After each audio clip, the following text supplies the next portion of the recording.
Bonjour à toutes et à tous et bienvenue dans ma nouvelle vidéo. Donc aujourd'hui je suis super contente de vous retrouver pour une vidéo recette de cuisine. Et aujourd'hui je vais vous faire une spécialité anglaise qui est assez automnale. Je trouvais que ça allait bien avec la saison de l'automne qui commence à arriver. Donc je vais vous faire une shepherd's pie. En fait une shepherd's pie c'est vraiment un plat typique anglais que les Anglais mangent en hiver, en automne comme je l'ai dit auparavant. Voilà, je pensais vous faire cette recette parce que c'est super bon et c'est assez facile à faire et vous n'avez pas besoin d'ingrédients assez difficiles à trouver ou que vous ne pouvez pas trouver en France. Donc voilà, je vais vous montrer ça tout de suite, donc c'est parti, on y va. Donc pour les ingrédients, vous allez avoir besoin d'un oignon, de 3 ou 4 carottes, ça dépend de la taille, de purée de tomates, d'agneau haché environ 500 g, de Worcester sauce, de lait, de stock de bœuf, de 900 g de patates, de beurre. Pour commencer la recette, je vous conseille généralement de couper tous vos légumes. Je coupe toutes mes carottes avant de toucher la viande ou ce genre de choses, comme ça c'est tout fait. J'ai juste à mettre tout dans un bol ou sur le côté.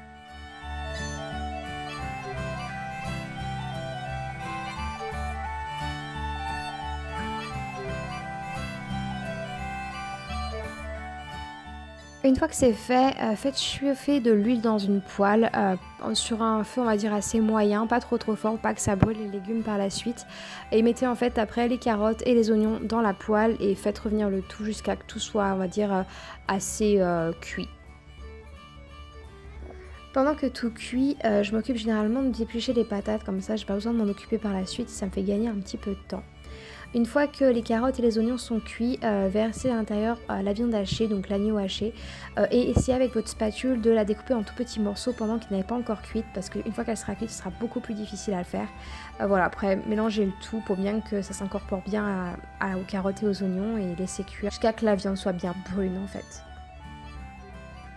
Une fois que la viande est bien cuite, pensez à enlever l'excès de gras en fait qu'elle a donné de la poêle. Ensuite versez environ 2 cuillères à 2 cuillères et demie de purée de tomates dans la préparation.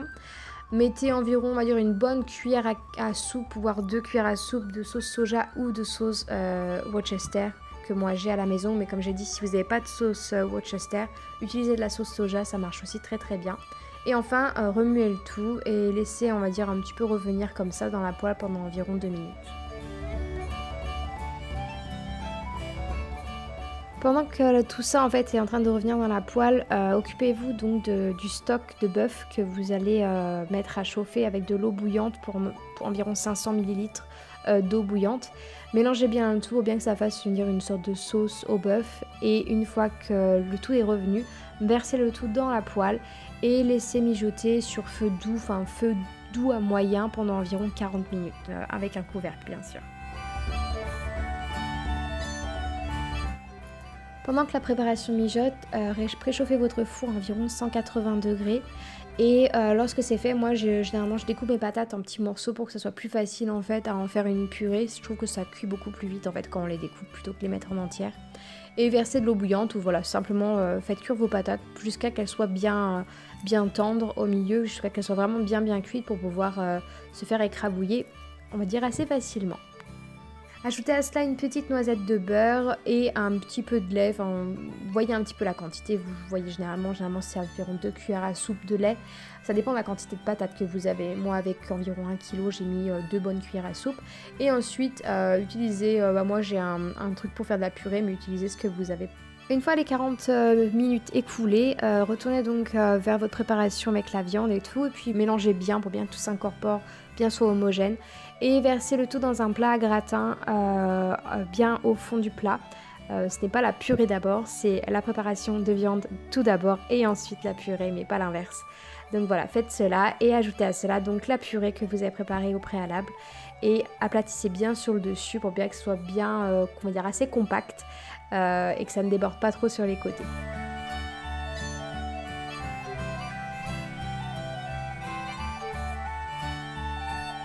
Une fois la purée bien mise dans le plat, avec une fourchette en fait faites des petites zigouilles, des petits zigzags en fait. C'est on va dire comme ils aiment présenter la shepherd's pie en Angleterre.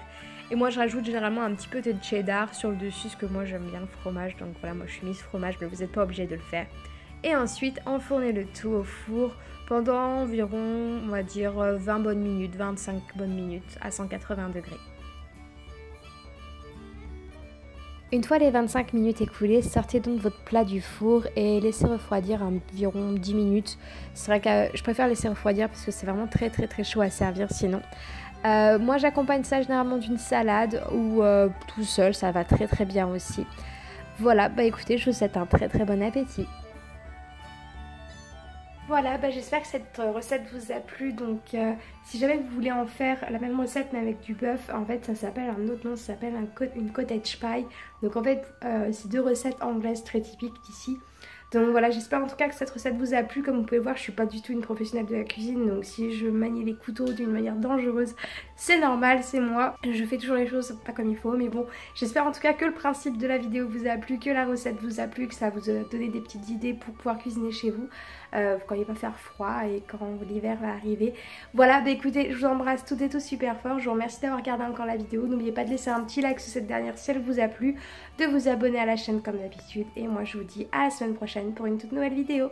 Ciao!